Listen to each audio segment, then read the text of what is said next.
Hey guys, welcome back to Indiebnb. Today's episode is sponsored by David Shapiro Around Atlanta Realty. David Shapiro Realty is the best in the business around Atlanta. He knows the perimeter. He knows outside the perimeter. He knows North Georgia. Hell, he'll get you a house anywhere that you want or looking for in the state of GA. David Shapiro Realty. Check him out. David Shapiro Realty. Just Google that. He'll be able to hook you up any which way you need.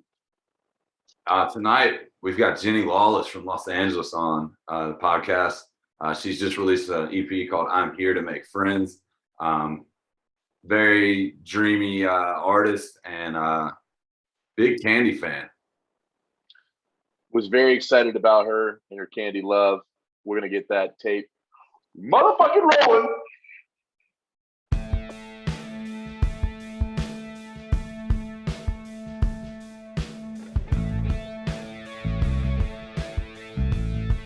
Welcome back to Indiebnb. We're joined today by Miss Jennie Lawless from Los Angeles. How are you today? I'm doing so well. Thanks for having me. Yeah, we are so pumped to have you on here. I can't remember if it was, Grant and I can never remember how we discover the artists that we have on here, but one of us came across your song, I Want to Believe, and we just got hooked. So let's start there. What do you want to believe? So this song is kind of like my tribute to all things spiritual. I've ghosts, tarot, aliens, all of the above. I've always been kind of a skeptic, but also deep down, I really want something supernatural to happen to me so that I can believe in it. And so far, I'm trying to gather as much evidence as I can for it to be real, but nothing has stood out to me as believable from a personal experience standpoint.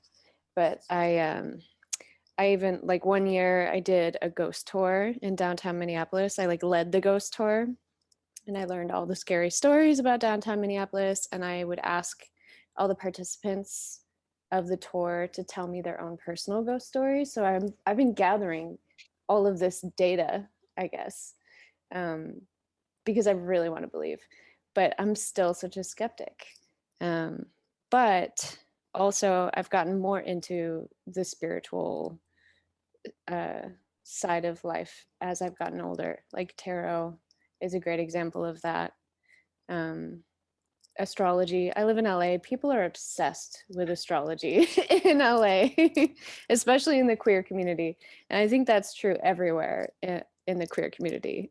People just want to know what your big three are: your moon, your sun, and your rising, I think is what they are. So yeah, that's what the song's about. Long story short. I would have never gathered that literally from that song. That's why we love doing this podcast. And I also never thought Minneapolis was like a haunted city, apparently. Well, somebody said something really amazing to me in Minneapolis. It was a bartender in a so-called haunted bar, and he said, if there are ghosts anywhere, there are ghosts everywhere. And I love that perspective, because it's oh yeah, shit, duh. So many people have died. If ghosts are real, then they're everywhere. So if you want to believe in ghosts, then it's an exciting prospect. Yeah, I mean, there's people everywhere, so why wouldn't there be ghosts everywhere? Seems logical. So yeah, just doing some basic research on you, saw that you were originally from Chicago, moved to Minneapolis, and then have now gotten to LA. So what kind of took you from Chicago to Minneapolis to LA? Minneapolis felt like a really good stepping stone city. Chicago, well, first of all, I fell in love with somebody from Minneapolis. So that was the main reason. And I moved there to see if that relationship could work out. And 10 years later, it has still worked out. Yay! Nice. It's great. But also Chicago felt like the music scene is very disparate. there are so many different pockets, like really cool pockets of music happening there. But the only people I knew in the music scene in Chicago were doing something very different from what I was trying to write. And I felt like I didn't have a place there, or like a footing to start to build something of my own. And so Minneapolis is smaller, and you can just kind of jump right in. Like once you have an idea, as soon as you know a booker or somebody who's in a band, like it's surprisingly really easy to get a show booked or a band put together. So I had a band called Warehouse Eyes when I first moved to Minneapolis, and that was the beginnings of me doing my own non-classical, non-jazz music thing. And that was until I graduated college. So I was like 23, 22 or 23. Okay, so you had it sounds like you had a sort of a classical background in getting into music. Yeah, well, it started with jazz, and then I decided to go to school for classical voice, Mm-hmm. because I thought it would be, I don't know, better for my background to have like the classical foundation. Mm-hmm. And then I realized I needed to throw a lot of that information into the garbage. Not into the garbage, but a lot of my training I just kind of had to forget about in order to do my own thing, Mm-hmm. because it ended up being kind of stifling for creative goals that I had. Um, I don't regret doing it, but it's definitely not been something that I want to return to. We'll put it that way. Yeah, it sounds like it. We've talked to people before that had some classical training. They said it just kind of, it almost leads you down a scholarly side of music as opposed to a creative side, and it boxes you in. So Yes, that's I can definitely true. see where that wouldn't, I mean, not there's anything wrong with having a scholarly side, but it doesn't seem like you're not going to be out playing shows on like a Thursday, Friday, Saturday night on a scholarly side of it, unless you're trying to be in a symphony. Yeah, just Um, recitals and like operas if that's the mhm. route you want to go. Um, and I never really wanted to be an opera singer, even though that's kind of what my training was leading me towards. Mhm. Um, and so, yeah, I think realizing that there's not a lot of creative room in the classical world unless you're a composer, which is not what I studied. Um, kind of like was a hard truth to swallow once I had already done like 3 out of my 4 years of college. um, but I like at that point, I was like, you know what? Let's move on. Let's finish this out, do what we came here to do, and then figure it out from there. Yeah. So yeah, I finished my degree and didn't do anything with it, classically speaking. Absolutely nothing. It can't, I imagine it can't hurt though, having that knowledge back there in the back of your mind. No, yeah, I'm sure it's only helped, you know. Yeah. If anything, just the desire to do the complete opposite, Mhm. that that strong, intense opposition wouldn't be within me if I hadn't done it. Yeah. So, moving into that opposite side of it, what is the creative process for you, writing process for you? How do you come up with your songs? Is it a lyric most of the time, or do you have some kind of instrumental? I mean, people do it all kinds of ways. Yeah, I always try to challenge myself to do it different ways, but the thing that comes to me most naturally is lyric and melody at the same time. Hmm. And then I try to fit chords in underneath it, and it will just be like I'll just block out like simple chords on my keyboard to figure out a harmonic structure, Hmm. um, however the melody dictates, and then sometimes that ends up changing the melody a little bit, but yeah, it's definitely lyrically driven for me. um, Sometimes I like to write songs to other people's songs, um, like Stephen Merritt from the Magnetic Fields used to write all of his songs in really loud gay bars. And that's something that really inspires me because it sounds so difficult. Like, how on earth were you writing these cutesy little pop songs? These like simple, like, I don't, do you know the Magnetic Fields? Pretty I classic, don't like personally know. 60, 69 love songs. Okay, that's gonna be one of my three. Okay, fair enough. Yeah, highly recommend. Stephen Merritt is such a cool songwriter, very inspiring, super, super simple pop songs that are definitely lyrically driven. And yeah, when I learned that little tidbit of information, I tried to do it.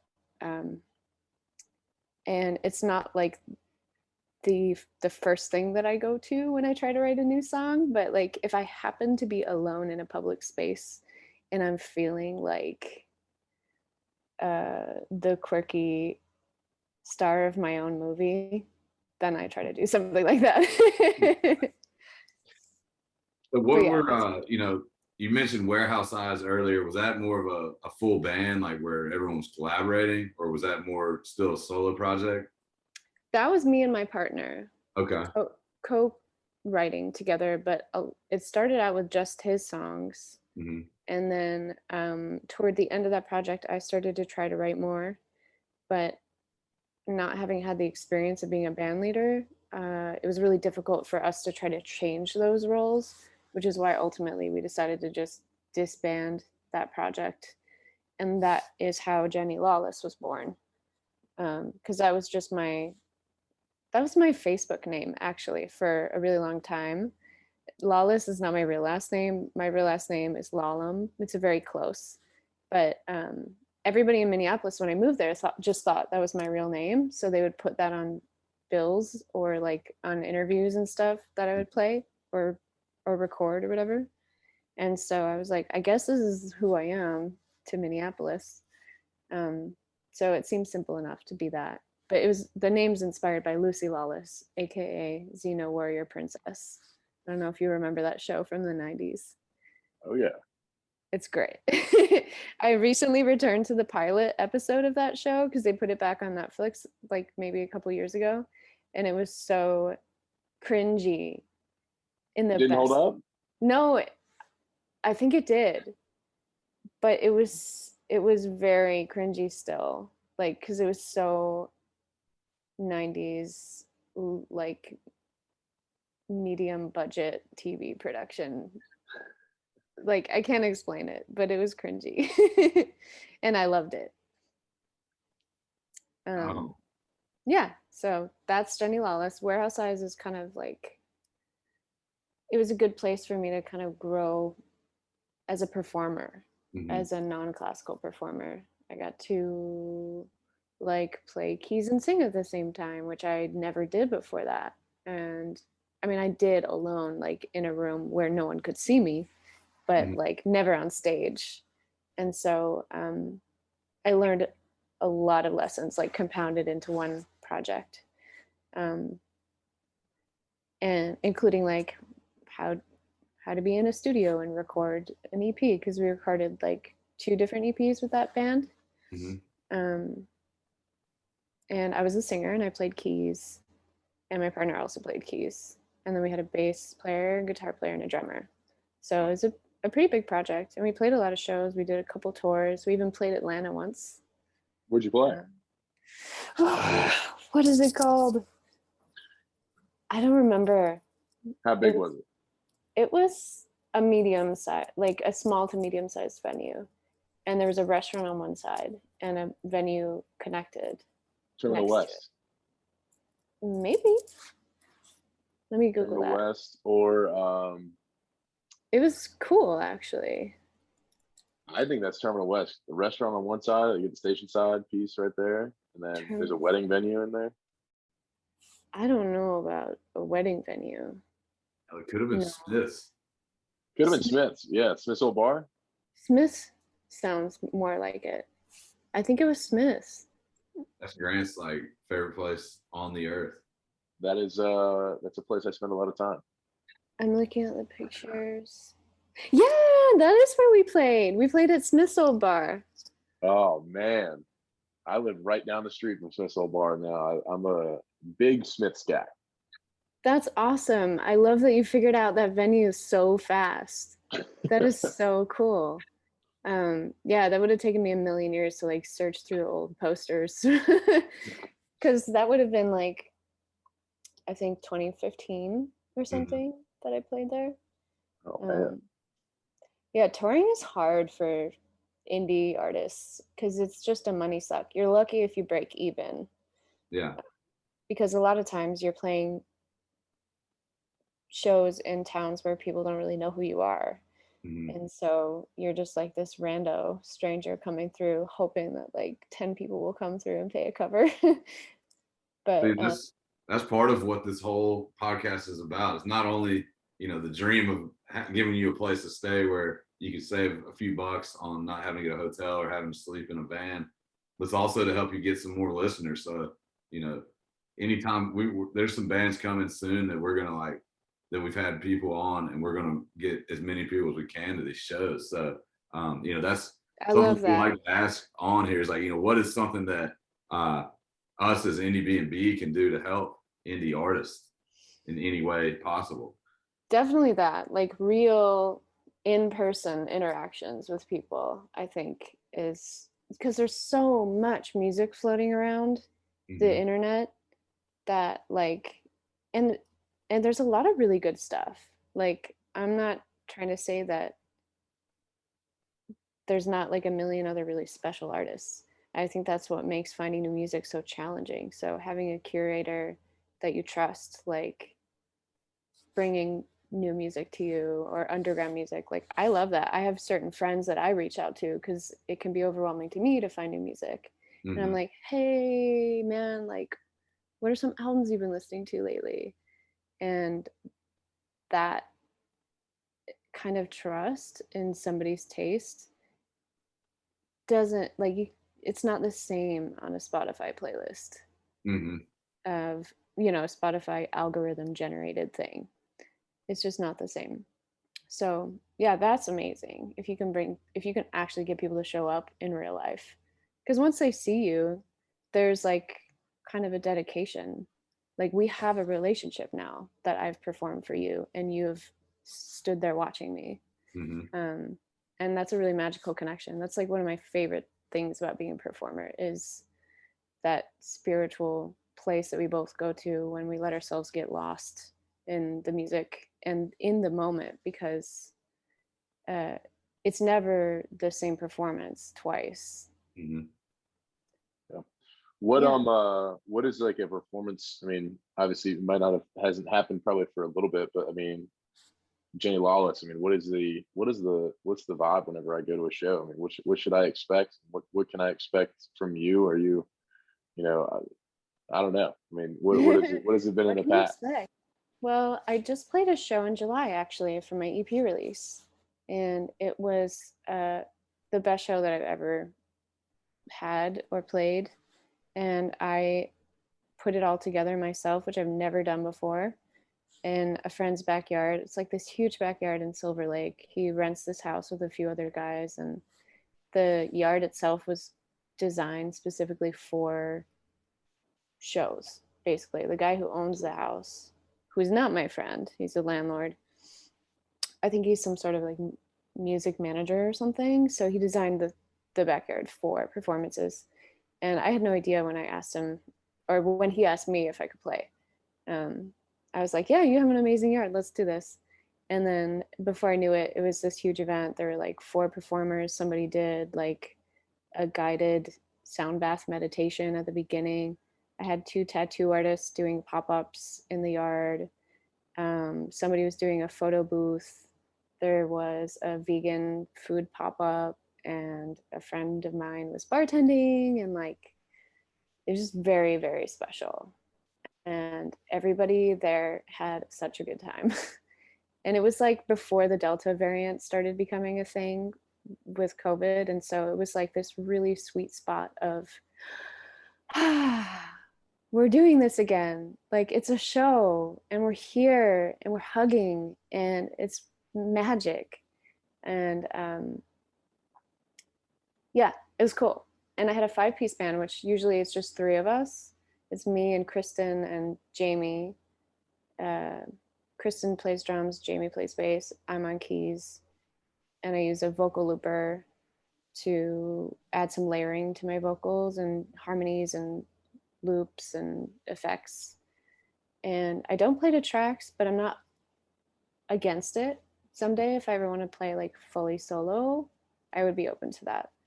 I used to be anti-tracks, but I don't think that's necessary anymore to be anti-tracks. No, not at all.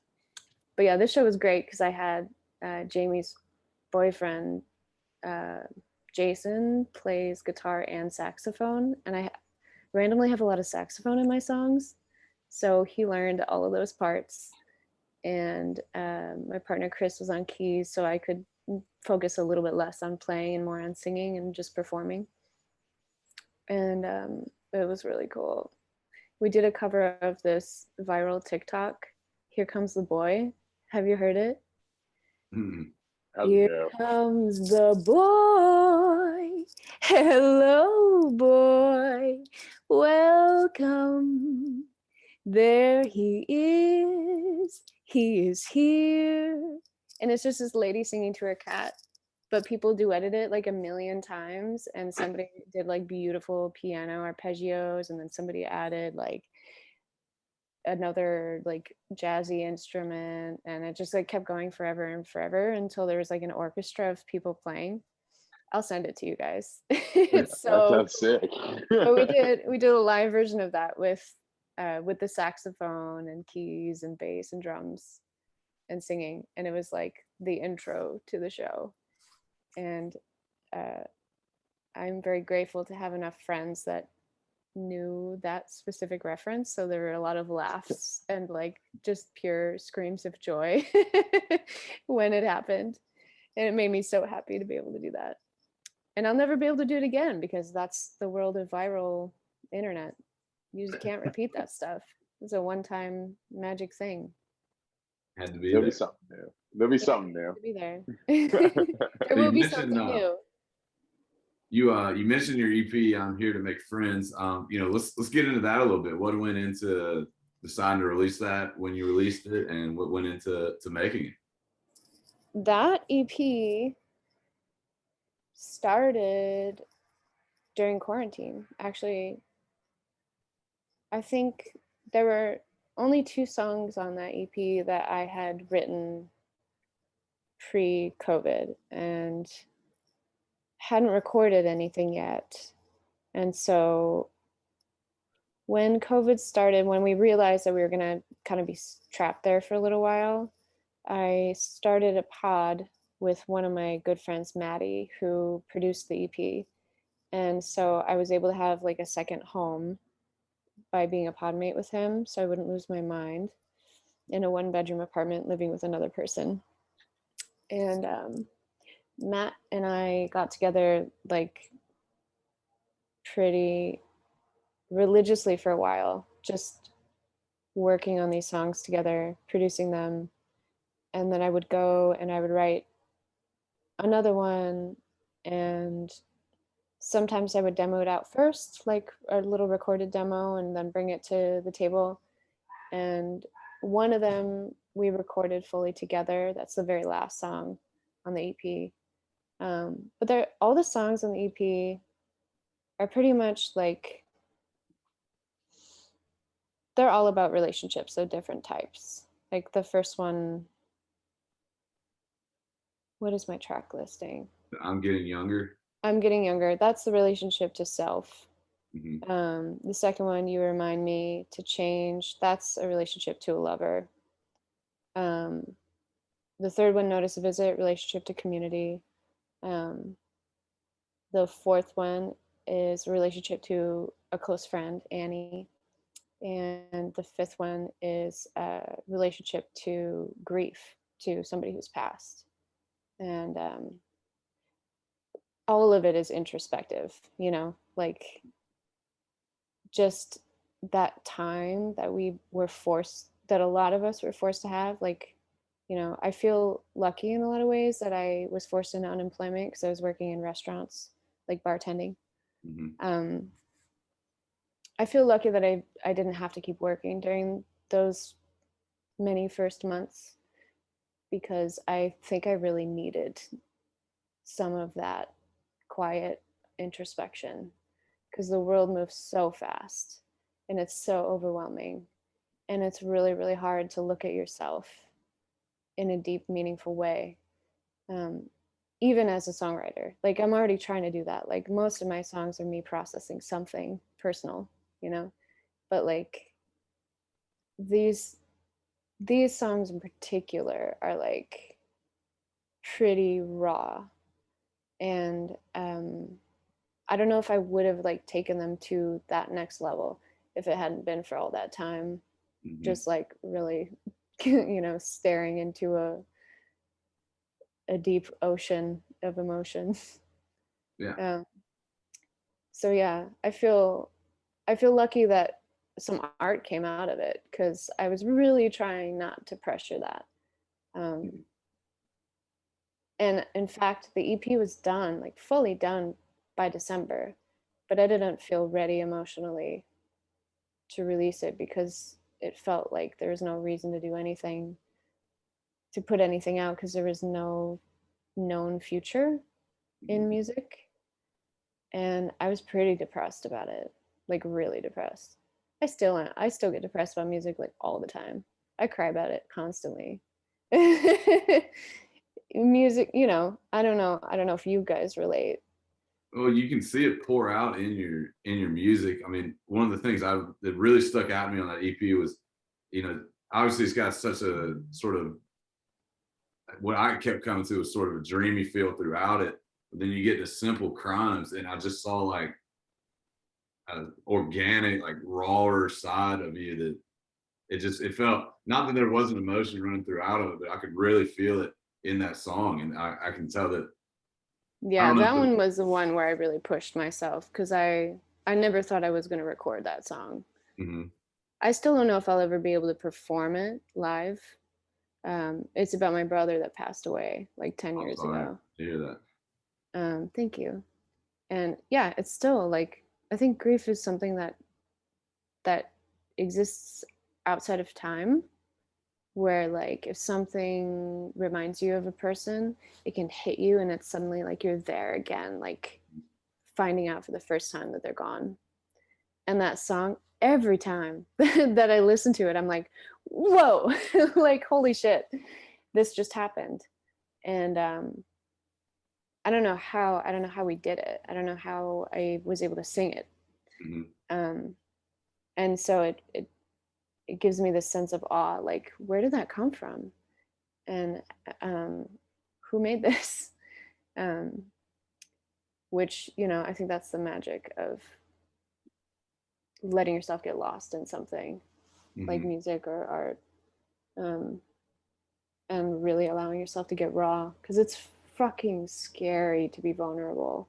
It's so scary, but I think it's worth it, because feeling the full range of human emotion is like why we're here. Yeah, and that creates the human connection between, you know, like, exactly. We may experience it for different reasons, but you know, there's someone out there that can relate to that song perfectly. And you know, I just think it's a great song and one of your best songs that you've released that I've heard. So don't be afraid of that song, is what I say. I'm so surprised. Like, I'm so surprised to hear that people like that song, because it was so scary for me to put on that record. Like, I thought it would be too intense. So thanks for saying that. Oh yeah, it just was not drastic, but it just was a different side of you, and it just really, when I was listening to it, just really stuck out to me. So great song. I love that song. Thank you. Thanks. Thanks for listening so thoughtfully. It feels crazy to have somebody like know my stuff in that way. Well, it's you really just keep special. making, you know, you put out I Want to Believe, it caught our attention, and then, you know, that's part of this was also Grant and I have just such a love for music and finding new artists. and we just send stuff back and forth to each other. So, you know, I love that. we're always trying to like one up each other and be like, oh, check out this person. Oh my God, you got to listen to this right now. You know, being able to wear that medal of honor that we were the one to discover it over the other guys. So I totally relate to that. even though, oh, like, you haven't heard of this person? Well, let me just blow your mind right now. yeah, most of the time it's a crapshoot. You know, like I just like Yeah. stumble across somebody on my Discover Weekly or something, or Grant will do the same. Yeah, I was talking shit about Spotify the other day, but I totally do use Discover Weekly because you don't always get to have a friend like Grant Exactly. that's sending you stuff. Exactly. And we have just different enough taste that like we get a pretty broad spectrum. It's not just like we have the same Discover Weekly. That's cool. Now there have been ones where like Tash has like put something on there, and I've been like, I was literally putting that on. Like we have like a shared playlist for our like when we do the Instagram posts, and like I've been like literally about to put something on there. He already put it on there. I go, dude, I was about like this song was like in my queue. Like I was about to put this on there when I like right when I heard it, and he already hit it on there. So that's so cool. Yeah, it's kind of fun. We're kind of in sync like that. But then also like I like something slower. Tash likes some stuff more punky. Like it's all good that we can kind of vibe off different stuff. I love that. That's so cool. Yeah, so we definitely. That's what's so special about human playlists. Exactly. Humans are more diverse than the making playlists, and putting out our song of the day is like the highlight of our day. I don't even know if people check them out, but I know that he and I check them out, and that's all that matters. And like I said, you're always going to have at least 2 fans in Atlanta with me and Grant, so you can take that. I love that. That's amazing. Actually, my one friend I reach out to for music recommendations moved here from Atlanta. People from Atlanta have good taste. Something in the water. Must be the Chattahoochee. Must be that Chattahoochee. But yeah, with that, I think it might be time to slide on over to Pete Peterson's party pack of questions. Yeah. Yep. Let's hop in here. I'm gonna get my notebook ready. This is where we really find out. Wait, so who's Pete Peterson? All right, so Pete Peterson, I like kind of created this persona. So if I was ever like, I love like UFC and fighting, and I go like, I would never fight under my name because my mom wouldn't let me. So like, I was like, you know what? I think like if I were to fight, I'd be Pete Stonehands Peterson, and like, because my middle name's Stonehands. Yeah, it's like you have a nickname, but like I kind of created this Pete Peterson moniker, and like he's a really fast talking guy, you know what I mean? And so like we'll I love it. Get it going. So it's okay. Like so I'm about to meet Pete. Yes. Yeah, you're gonna meet Pete. I mean, it's Pete's me, but it's Pete. Come on. Okay. We're also going to find out who Jennie Lawless really is. These are some true. These hard-cutting questions here. These questions. I'm so slow. I'm usually like a really slow responder to questions. So let's see how fast I can answer with my subconscious. Okay. All right. Here we go. Well, Pete Peterson's party pack questions. 20 questions right in a row. Right now. Here we go. Chips or pretzels? Chips. She's a chips girl. All right. Salad or soup? Soup. Oh, she likes the hot soup. Here we go. All right. Are you going to have a taco or a burrito? Taco. Tacos from California. LA, they love the tacos there. LA. Queso or guac? With guac. Salsa. Okay. Used to be queso, but I just really a month ago discovered I'm lactose intolerant. All right. So now we're on the guac. Change your answer quickly. Yeah. All right.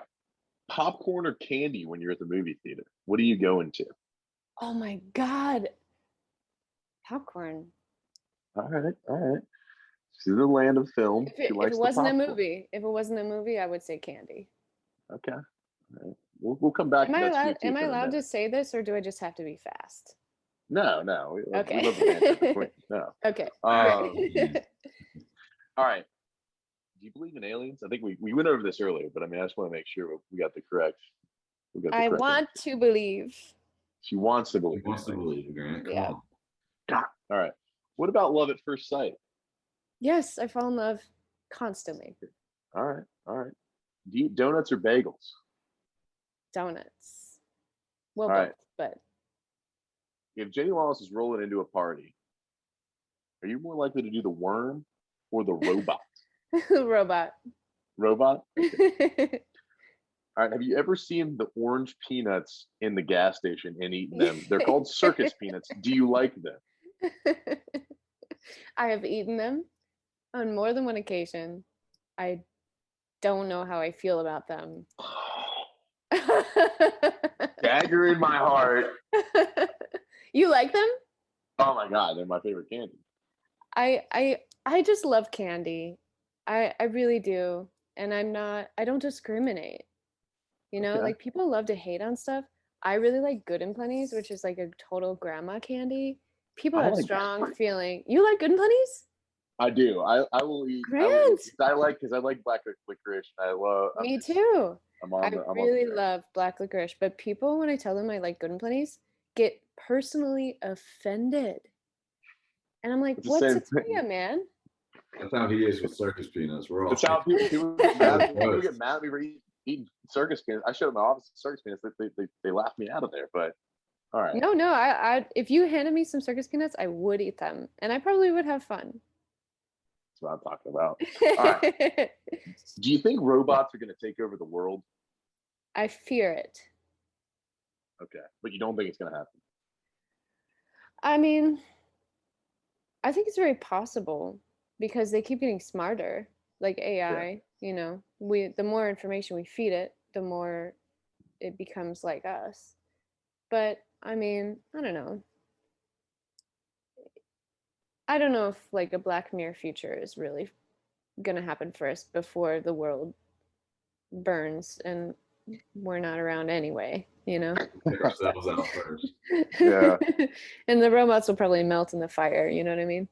Yeah, I got you. All right. When you woke up this morning, did you have waffles or pancakes? What would you rather have? I had neither. When I woke up this morning, I had leftover candy from the movies. Um, I shouldn't have eaten it with my lactose intolerance, but there were some M&M peanuts in the cabinet, and I had 7 M&M peanuts for breakfast. But Okay.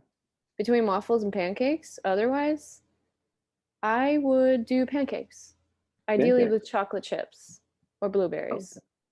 All right. Pancakes with something extra. I like that. Mm. Would you rather have a night in or a night out on the town? Night out. Night out? All right. All right. Are you heading out to a bar or are you more likely to go hit some techno at a club? Techno.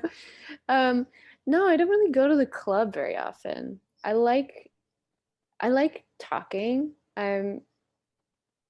I'm pretty extroverted, so like if I can hear somebody speak, then I'm more likely to be enjoying myself if I can actually have a conversation. But I do love to dance. I really like to dance. So like bar, get to know somebody, hang out, get a little tipsy, then go dance.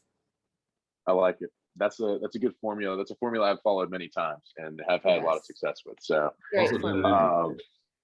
what? He's also done it in reverse. You've done it in reverse where you went dancing first and then chilled at a then got drunk, then just chilled. Then got drunk after dancing. That's a bold move. I should try it. Actually, I've been thinking maybe it'd be fun to go dancing and not have any alcohol because I don't feel like I don't want to rely on alcohol for social settings. And I don't need it because I'm a bartender and I'm not drunk when I bartend. So I know I'm capable of having a good social interaction without it. But dancing is like, you know, you got to really lose yourself in the moment and not worry about what people are thinking about you. You gotta play the right tune for me. I mean, That's it'll get going, exactly what it is. It's got to be the right music. Yeah. All right. Whenever you're serving or whenever you're consuming, I mean, beer or wine, what are you preferring? Wine is a more recent thing for me. Okay. All right. I work at a wine bar, so I'm learning to love it. Learn to love the wine. Mm-hmm. All right. I need to mention veganism earlier. This question might completely land flat on its face. Do you eat chicken tenders or chicken wings? if there was a choice, I Yeah. think as long as well, I think chicken tenders. If they're like Good crispy, tenders, you know? crispy tenders. Yeah. All right, cool. All right, candy corn or candy pumpkins? Oh, candy corn. Candy corn. Oh Yeah. man, you are a savage. You do like candy. I like that. That's Yes, I good. do. All right. Would you rather be a ninja or a pirate? um, a pirate, because ninjas seem like they have to be too disciplined. We've heard that answer. That Pirates is know how to party. exactly. All right. Finally, cake or pie? Cake. Okay. So you like the icing all over it. Yeah. That's fair. I That's like fair. it. No Yeah. feeling. Are you sensing a theme here? I'm a sweet person. Yeah, you got a sweet tooth. I Mhm. am very similar to you. Yeah, there's all right. very little savory questions on this 20 question list. Well, how do you take your steak? I don't know. I don't know how to. I probably should say. I probably should add some in. But well, the most savory question of all of them that we ask, this final one, is of course, what bands that we don't know that you know that we ought to know? Great question. I've got three. One of them we talked about earlier. It was not going to be one of my original three, but I'm throwing it out there since you didn't know. The Magnetic Fields, because they're a classic. They've been around for like at least 20, 30 years. And they have an album called 69 Love Songs, and they're all like really short, super short songs, like 2 minutes probably. So yeah, start there with them. And another band whose album I cannot stop listening to lately, Kate, it's either Kat or Kate LeBon, CATELEBON. The album is called Reward. There's horns all over the place, like otherworldly kind of vocals. It's really playful. There's a song called Sad Nudes. She sings about sad nudes in my room. I love that because the songs, they sound out of time in a way because there's not a lot of like synthesized electronic kind of sounds on there, but then you hear like an incredibly modern lyric like that and you're like, whoa, what? This song's from 2019. Oh my god. I would love to see her perform. There's some real magic happening, especially in that record. And then third band is a new-ish project that I play keys in. It's called Nori, Norrie. And their LP is dropping next month, September 10th, I think, if that's a Friday. Yep. Yeah, it's my partner's project, and I've heard the songs a million times, and I could hear them a million more times. They're so layered and cinematic and full of depth, and the lyrics are just like next level. Like, talk about being inspired constantly by somebody. Like, it's hard not to feel a little bit lyrically self-conscious around somebody that's that lyrically skilled. So very highly recommend, worth a listen. I think there's a few singles out already for Nori. All right. Yeah. Awesome. So we got the Magnetic Fields, Kate LeBon, and Nori as our three here. So we will definitely be checking them out. And if we get some love on our post from them, we will definitely say that, hey, Jennie sent us. So come on the pod. Come on the pod. Yeah, for sure. Well, Tash, I'll toss it back to you, wrap us up here. And yeah. Well, Jennie, it's been a pleasure having you on. To everyone out there listening, go out, check out Jennie's newest EP, I'm Here to Make Friends. It's, I think, available anywhere that you can listen to music. Also, check out Nori with Jennie on there, rocking the keys. And like I said, just been a pleasure to have you on. And hopefully you can get back on the touring bus, and Grant and I can come scream in your face while you sing to us. Yes. I would love to meet you guys. You are so much fun. Thank you for having me on. This was really Of course. fun. Thank you. All right. See you in Atlanta. See you in Atlanta. Bye. Bye.